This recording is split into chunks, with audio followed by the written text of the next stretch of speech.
Alhamdulillah wassalatu li rasulillah. Welcome to all.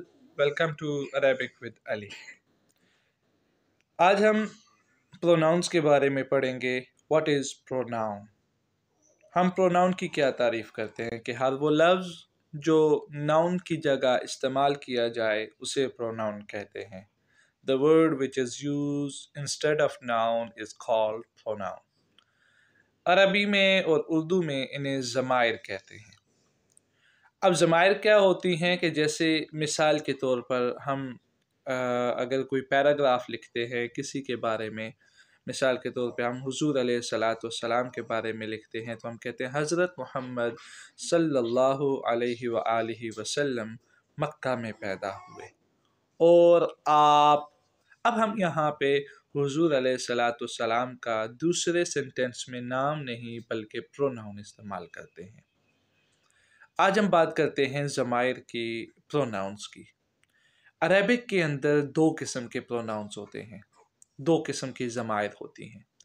एक होती है ज़मीर मुत्तसिल, कनेक्टेड प्रोनाउंस, और एक होती है ज़मीर मुनफसिल, सेपरेट प्रोनाउंस. अच्छा, इन दोनों में फ़र्क क्या होता है? थोड़ा सा फ़र्क समझ लें और फिर इंशाअल्लाह आपको इनका यूज़ भी बताएंगे कि हम इनको यूज़ कैसे करते हैं. जो कनेक्टेड प्रोनाउंस होते हैं वो एक्चुअली आपके पोजेसिव होते हैं. पोजेसिव प्रोनाउन आप कह सकते हैं उन्हें कि जिसमें मेरा, मैं नहीं आता, मैं की जगह मेरा आता है, वो की जगह उसका आता है, ठीक है, हम की जगह हमारा आता है, तुम की जगह तुम्हारा आता है, ठीक है. तो हम ये इन्हें कहते हैं ज़मीर मुत्तसिल. ये क्योंकि नाउन के साथ जुड़े हुए होते हैं, ये नाउन के साथ जुड़े हुए होते हैं, इसलिए इन्हें ज़मीर मुत्तसिल कहते हैं. अब हम ज़मीर मुत्तसिल के बारे में एक बड़ी अहम चीज़ आपने याद रखनी है कि ज़मीर मुत्तसिल ये कलिमा के आखिर में जुड़ा हुआ होता है, ठीक है. कलिमा के आखिर में, शुरू में नहीं आता, ये आखिर में जुड़ा होता है. अब अरबी ज़ुबान का एक बड़ा ख़ासा है. अरबी ज़ुबान का ख़ासा ये है कि अरबी ज़ुबान में सिंगुलर और प्लूरल के दरमियान एक डुअल के लिए भी कलिमा इस्तेमाल किया जाता है. बाकी ज़ुबानों में सिर्फ सिंगुलर और प्लूरल होते हैं, ठीक है, वाहिद और जमा होते हैं, ठीक है. एक हो तो वाहिद है, एक से ज़्यादा हो तो जमा है.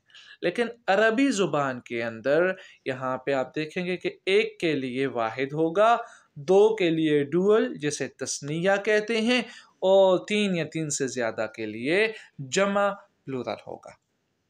यहाँ तक अगर आपको बात समझ आ गई है तो हम आगे चलते हैं. हम कनेक्टेड प्रोनाउंस की बात करते हैं. एक ग्राफ आपके सामने अभी खुलेगा, आपने इस ग्राफ को गौर से देखना है.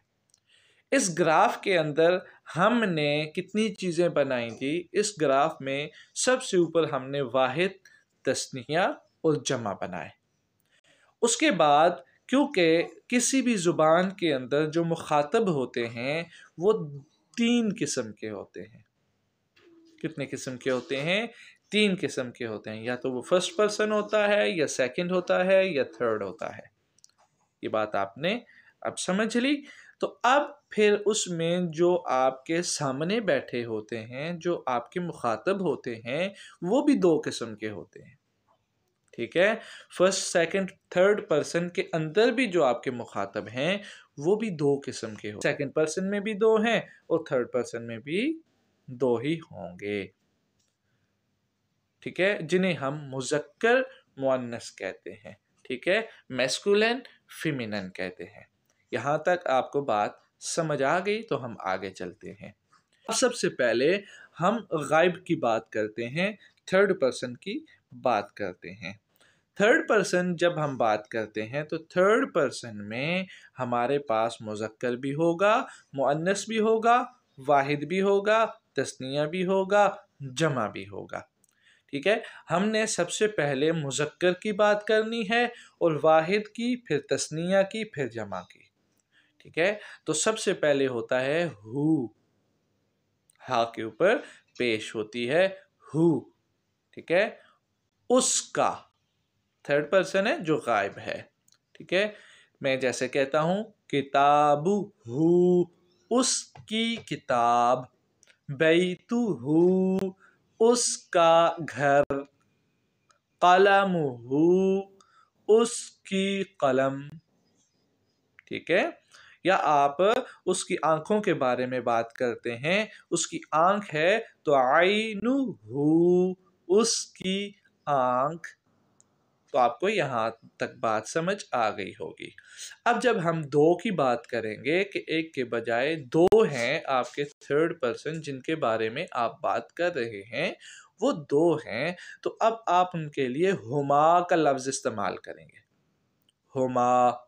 ٹھیک ہے، جیسے میں نے آپ کو اگزامپلز بتائیں انہی کو آپ یہاں پہ اپلائی کر دیں. کتاب ہما، ان دونوں کی کتاب. بیت ہما، ان دونوں کا گھر. عین ہما، ان دونوں کی آنکھ. پھر اس کے بعد آخر میں زیادہ کے لیے، جمع کے لیے ہم استعمال ہوتا ہے. ٹھیک ہے، ہم. اب جیسے اس کی بھی مثالیں آپ قرآن مجید سے بھی نکال سکتے ہیں، لیکن آسان الفاظ میں جیسے یہ جو میں نے چھوٹی چھوٹی مثالیں اس لیے دے رہا ہوں، ٹھیک ہے، کہ آپ کو ان کی سمجھ آ جائے. تو اب آپ اس کو کتاب ہم، ان سب کی کتاب کہہ سکتے ہیں. بیت ہم، ان سب کا گھر کہہ سکتے ہیں. ٹھیک ہے، قلم ہم، ان سب کی قلم آپ کہہ سکتے ہیں. ٹھیک ہے، اب اس کے بعد ہم آتے ہیں فیمینن کی طرف. تو فیمینن کے لیے جب ہم بات کریں گے تو اس کے لیے جو واحد ہوگا وہ ہوگا ہا. ٹھیک ہے، کتاب ہا، اس لڑکی کی کتاب. ٹھیک ہے، وہی مثالیں یہاں پہ بھی آپ اپلائی کر سکتے ہیں. پھر ڈوئل کے لیے، دو کے لیے ہما، اور پھر دو یا تین سے زیادہ کے لیے پھر آپ ہن. میسکولن کے لیے آپ نے ہم استعمال کیا، فیمینن کے لیے آپ ہن استعمال کریں گے. تو یہ تھا تھرڈ پرسن کے لیے جو پوزیسو پروناؤنز ہیں ان کا استعمال. ٹھیک ہے، تو باقی انشاءاللہ اگلی ویڈیو میں، کیونکہ ویڈیو لمبی ہو رہی ہے تو اگلی ویڈیو میں فرسٹ پرسن اور سیکنڈ پرسن پروناؤنز ہم پڑھیں گے.